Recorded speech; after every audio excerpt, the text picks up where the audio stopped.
It's a very exciting time if you love action RPGs. Any fans of the series for the previous title of Dragon's Dogma definitely know that it's an underrated gem of a game. With so much to offer in its gameplay and epic battles against all manner of giant to small creatures and the crazy classes, or as they're called, vocations, to play, it's hard not to be extremely excited for Dragon's Dogma 2. Well, we recently had the Capcom showcase, which has showed off a bunch of upcoming Capcom titles, such as games like Exo Primal that's on the horizon, the new IP in development Pragmata, but of course the one that we're most excited for here, Dragon's Dogma 2. We have several new details as well as extra information on things that we previously knew, so in this one we're going to round it all together and break it down for you guys so you don't miss out. And if you want to help others not miss out on learning about Dragon's Dogma 2, then hit that like button down below and subscribe for all the updates we have coming soon for you guys. Also, tell me in the comments what vocation you played in the original Dragon's Dogma. For me it was the Magic Archer, it was just too fun not to use, and it's returning in this game, so I'm officially hyped.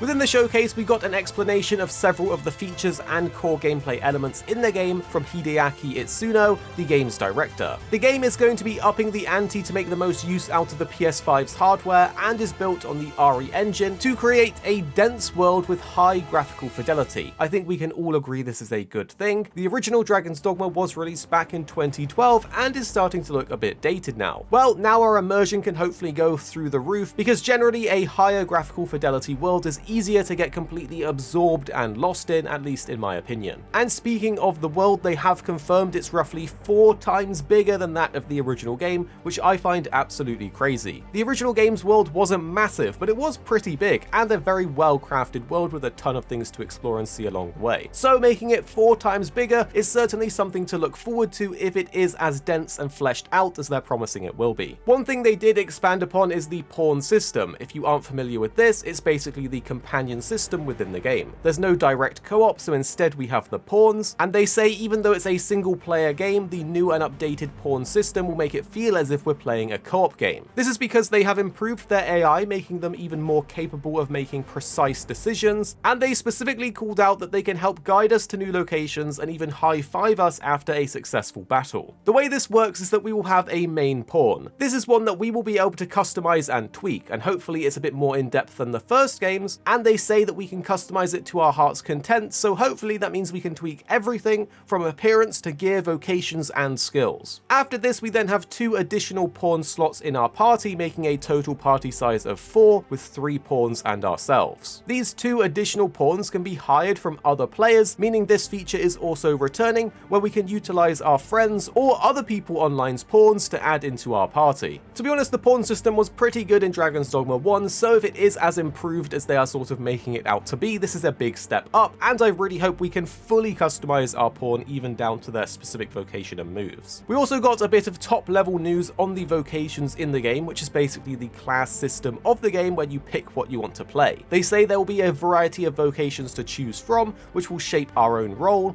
We can use a sword, magic, or bows, but they will expand more on this later, and I can't wait to learn more, and that's because the way the vocation system worked in the original was both fantastic but also frustrating. It was great because you could switch vocations at any time, which was awesome, and by leveling up multiple different vocations, you would then unlock new ones that combined the powers of previous ones together. However, in the original, your character's stat growth as you leveled up was tied to the vocation that you were actively playing. So if you wanted to be min-max powerful for your chosen build, you are basically required to level up with certain vocations that you probably didn't want to play. This was because certain vocations had better stat growth than others for particular builds. So hopefully this has changed and we can simply pick the stats that we want as we level up. Previously, we were also shown some of the new monsters, and a few people were very quick to correct me in the comments that this monster was actually a Gorgon and not Medusa. Well, we got confirmation that this is in fact Medusa, so I'm pretty happy that I was right all along. On top of this, we got a tease for 2 of the pivotal characters within the game's story, which are featured in the key art for the game that has been released. These are going to play an important role in our journey, but they didn't expand too much on it. One is Ulrika, a woman who wields a bow and will have a deep connection to our Arisen, and the other is Nadinia, a high priestess of the new Beastren race. These characters are meant to be very impactful to our Arisen's fate, and there's meant to be intricate relationships and situations that we will encounter in the game to keep us on our toes. While the original definitely had some iconic and memey moments with the characters, the original definitely had a lot of room for improvement with those characters, so I'm very interested to see how this will go. All in all, Dragon's Dogma 2 is looking to be bigger and better than the original from what we've seen so far, but we will have to wait until we can learn a bit more and play it for ourselves before we give a final judgment. I'm definitely super excited, and if it does take the learnings of the original and expand upon them like they seem to be doing,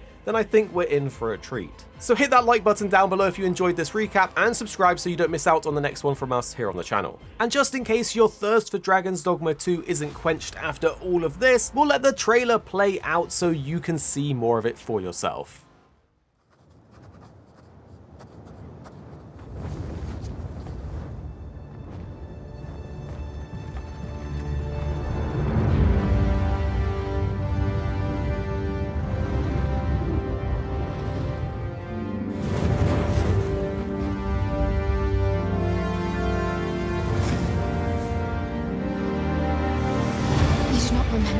Then have you forgotten that you protected me from the dragon's flames? You need only believe in your own destiny, Arekkz. Of course, that begs the question. If he's a mere mummer, then where might our true Arisen? Empress Nadinia's life is in your hands, Sir Arisen. Praise be, for only the Sovereign's guidance can lead us true. Long live the Sovereign of Vermont!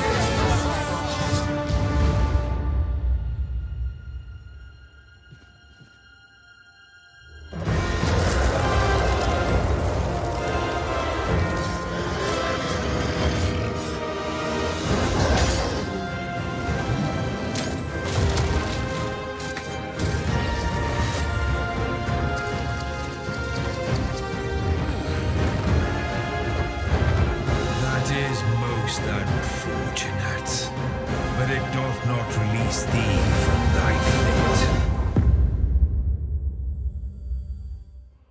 And the two videos on screen now, we think you'll really enjoy if you did enjoy this one. You don't have to watch them if you don't want to, but if you did like this video, you're probably going to like these ones too. And tell us what you think after watching in the comments down below.